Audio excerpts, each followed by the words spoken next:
she posted 91 Instagram stories within 24 hours. No. Oh, that's so embarrassing. Oh, I'm so embarrassed for her. Oh, there would have been so many dots at the top. Hello, it's Wilko Courts, and we're back for another podcast. Make sure you like this video and subscribe. And also, if this is the first video you're seeing, there's a bunch of others, so you can go and peruse some stuff that's happening in the zeitgeist in the world for 2025, but also in our personal lives. And just some thoughts and feelings that we've had. One of the latest ones, the bird theory. A lot of chat about the bird theory. Isn't everyone in love with your boyfriend? And I get it. The sweetest man alive, the cutest accent in the world. What a guy. Yeah, he's pretty happy with how he's faring after the bird theory. I'm not going to lie. There was a lot of chit-chat in bed about it last night. Okay, all right. This is something that happened, and I was at a lunch with a group of friends, and it came up, and I was like, pause. Mm-hmm. Yep. The man I know doesn't go to lunch with friends. Wow. He hibernates. He eats with no one seeing him. Melbourne has changed you. You make it sound like I like eating in secret. I love eating in public. I just don't like eating alone in public. Yeah. True.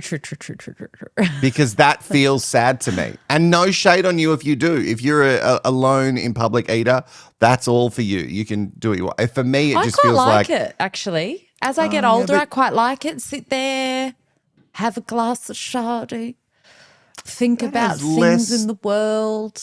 To do with like who you are and more like you being a mum and you just want any peace and quiet to yourself. Yes, that is true actually, because I wouldn't have done it before kids. We got to talk about it. I don't know if you saw it, but it really stopped me in my tracks. I found out the morning after it sort of had happened the night before in the States, but Debra Messing from Will and Grace fame, she's been on the internet. Yeah. And did you see? Yeah, I saw something, and I feel like I just remember scrolling by and being like, oh, okay, so she's racist now.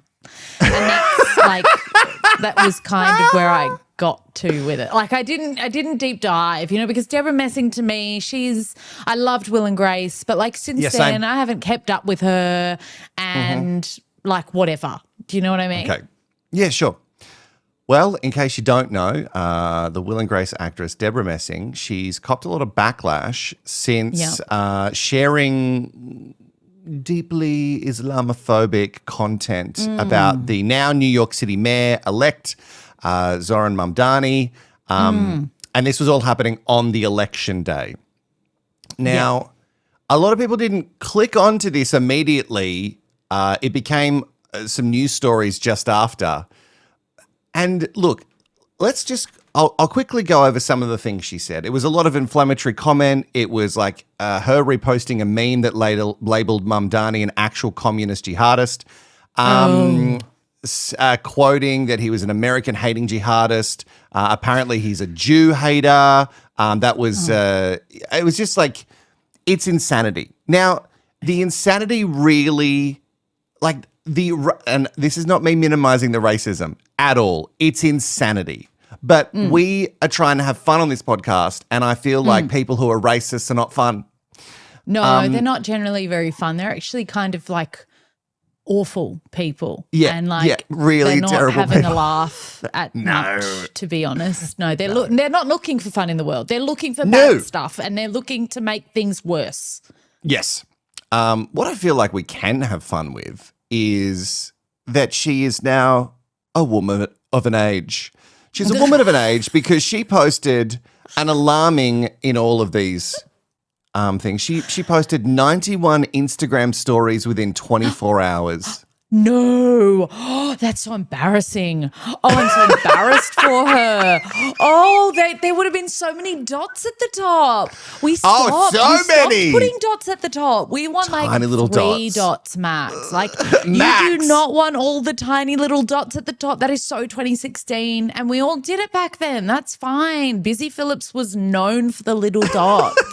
She was like a pioneer of Instagram story dots. I am mortified. Imagine being her kid or her grandkid, just like opening stories and seeing 90 story posts in 24 hours. Yeah. Some media outlets say it was over 100, but I can guarantee it was over 91. So that's what I'm saying. A woman of an age, a woman of an age. People think that Mamdani has actually broken her brain. Now, she fights a lot for Jewish rights. She herself is Jewish, and that's cool. You can absolutely fight for your rights. What you can't do is tear down other people with stuff that's not factual, because what you end up doing is becoming Donald J. Trump in what he does with his rhetoric online, which is so weird because her and Don have had feuds. Because I just went, you know what? I know, I was like, I know that Debra Messing has had some little tete-a-tetes with people online before. Yeah. And I was like, what else has she done? Well, even though she sounds very much like Donald Trump these days, and weirdly they're on the same side against Mamdani, they've also hated each other. So there was that whole Trump donor blacklist thing. I don't know if you remember. It was back in 2019. It was like August, September. There was this thing where her and Will from Will and Grace, Eric McCormack, they called for the Hollywood Reporter to publish the names of attendees at a Trump fundraiser in Beverly Hills during Emmys week. And Messing tweeted, please print all the lists of the attendees in the way like, let's shame people who are conservative MAGA supporters. Now, the thing is, this is what I hate about politics. You can have your politics, right? Yeah.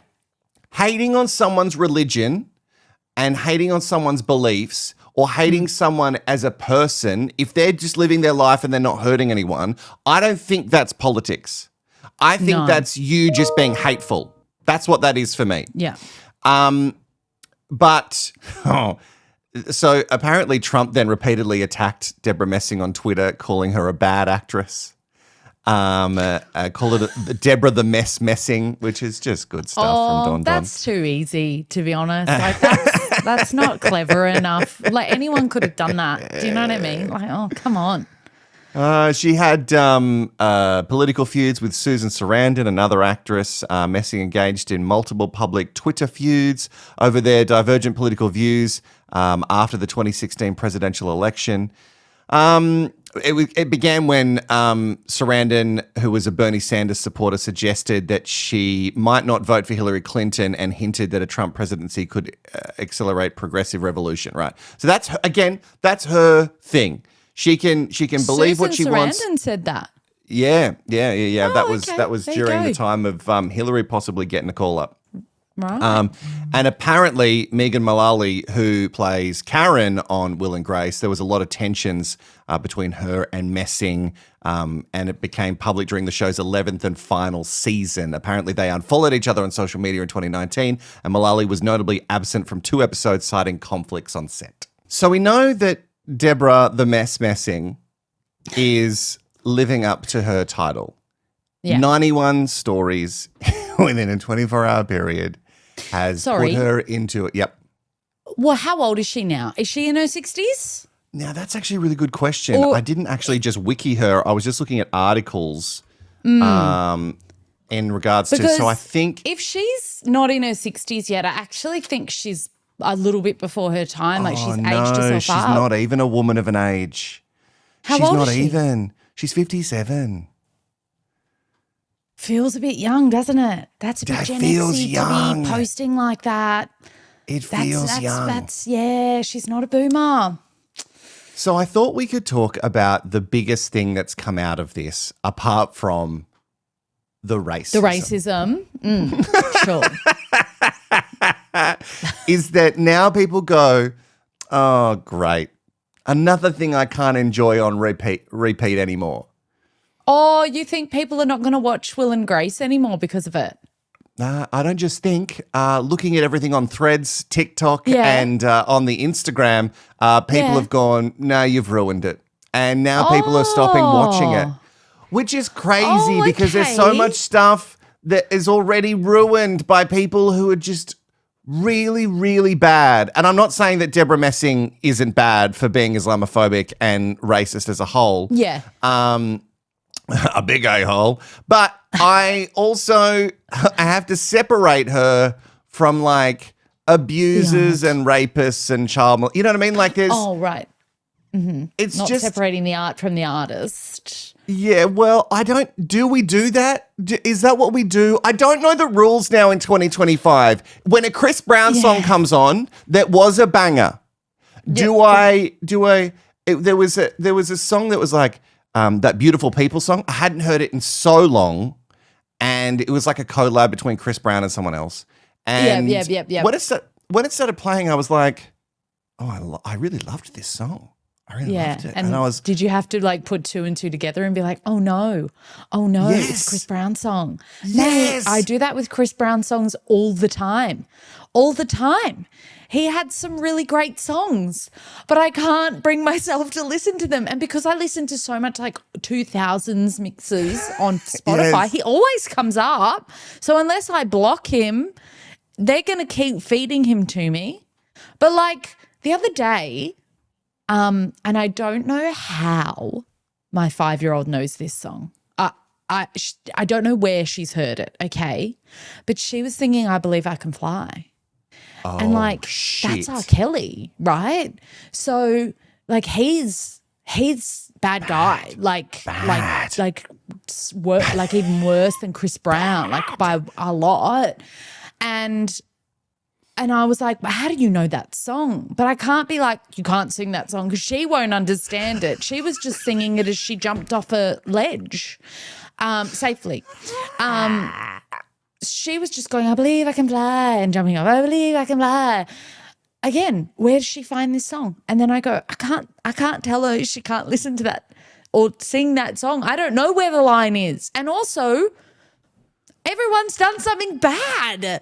Like so many of these artists have done bad things and said bad things that which like there's probably a bunch of people still to come out in shows that we love. I remember for a while I really struggled watching Parks and Recreation because of Chris Pratt. And that's one of my like that's a great repeat show because I love Leslie Knope. I relate to her on a deep level. But Chris Pratt was a dick for a while. He actually didn't do anything bad. Like he just left his wife. But like he just became a bit of a dick. And then you watch him and you're like, oh, I'm meant to like have fun with you, but I can't because you seem like a bad person. And I guess that's how people will be like with Debra Messing now.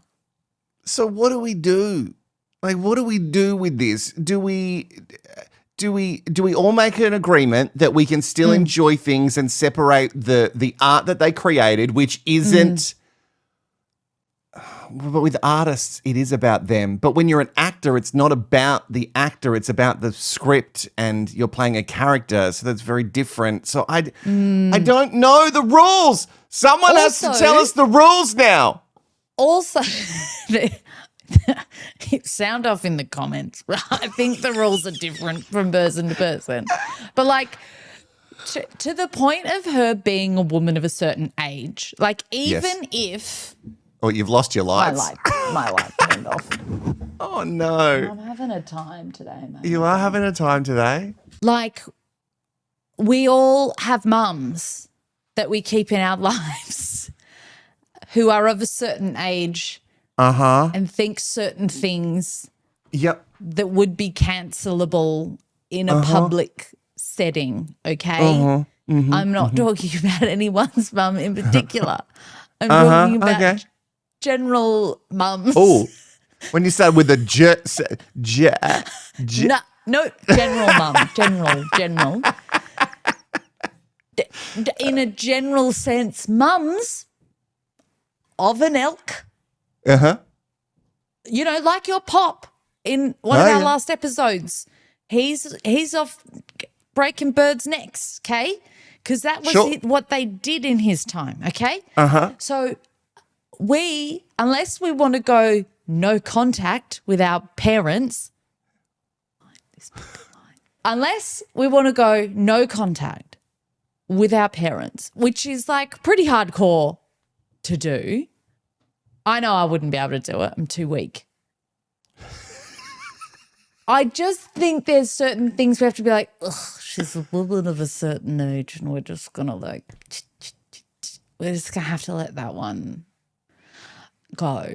Like she shouldn't be saying it. She shouldn't be like doing it on a public platform. No way. No. Okay. No. Because she's influencing people. And that's the problem. People would look up to her, and then this is what happens with people in places of power or influence. Yeah. When they say certain things, it makes people feel like they have license to say other things which could be on par as bad or way worse. So it is dangerous for people to start with this rhetoric and go, oh, well, Debra Messing hates people who are Muslims and she is Islamophobic, and is just going to say all this stuff that is not rooted in any truth. One, people believe it blindly because they think, well, Debra Messing wouldn't be like that. Because when I first heard that there was 91 stories posted in 24 hours, I thought, oh, well, she's been hacked. She's absolutely been hacked. And then when I flicked through the screenshots that people had so kindly shared on Reddit, I was like, oh, no, she hasn't been hacked. She's just this person. What was she doing? Like, was she just scrolling? Is she just sharing? Like, because obviously her algorithm would be feeding her more racist stuff and more memes that relate to her, the way that she thinks. And people in that age group genuinely don't believe in the algorithm. They think they're actually just getting the truth. Like, they really believe everything that's being fed to them. Like, the amount of times that I've seen people, again, not naming any mums' names, share things that are just like obviously AI. And you go, well, that's fake. And I need you to know that that is fake. So she's getting that on her algorithm. In her mind, the algorithm is only giving her real things, truthful things. So she's just sharing, I'm assuming, those things to her story. Yeah. She's sharing anything that anyone else says that she blindly agrees with. She believes in. Without actually giving her own take. Oh, no, she's also doing her own stuff. She's also chucking some text up. Yeah. She's also doing that. She's a mix and match gal. Because she was on this show that was so progressive, like forward for the time, and she was so like pivotal in that world of being open and honest and true to yourself. And Will and Grace was like so comforting for so many gay, lesbian, transgender, bisexual people. And then in theory that then extends to religion, to race, because the LGBTQIA plus community have been marginalized in all of the different religions, races, communities. So it all, like, to me anyway, it is a big accepting show. Yeah. And she was part of that. And it was set in New York, where this is all going down now, which is like a progressive city. So it's so interesting that she was part of this huge moment and she's just flipped the switch completely. She flipped the switch.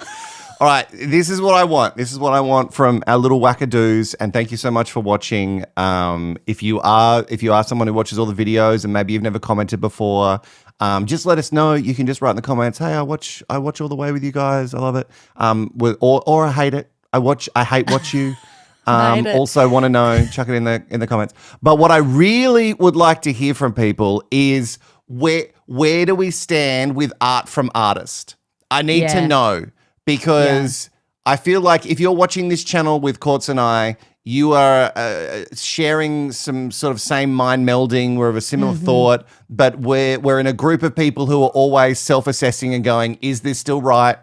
What are we like? Can where I are we? Watch this? Like, what can I do? Can I listen to this? My 5-year-old daughter be singing "I Believe I Can Fly" before While she she's jumps off the jumping swing off ledges. set? Yeah, like before should she be jumping off ledges? Put it in the comments below. We'll see you in the next pod.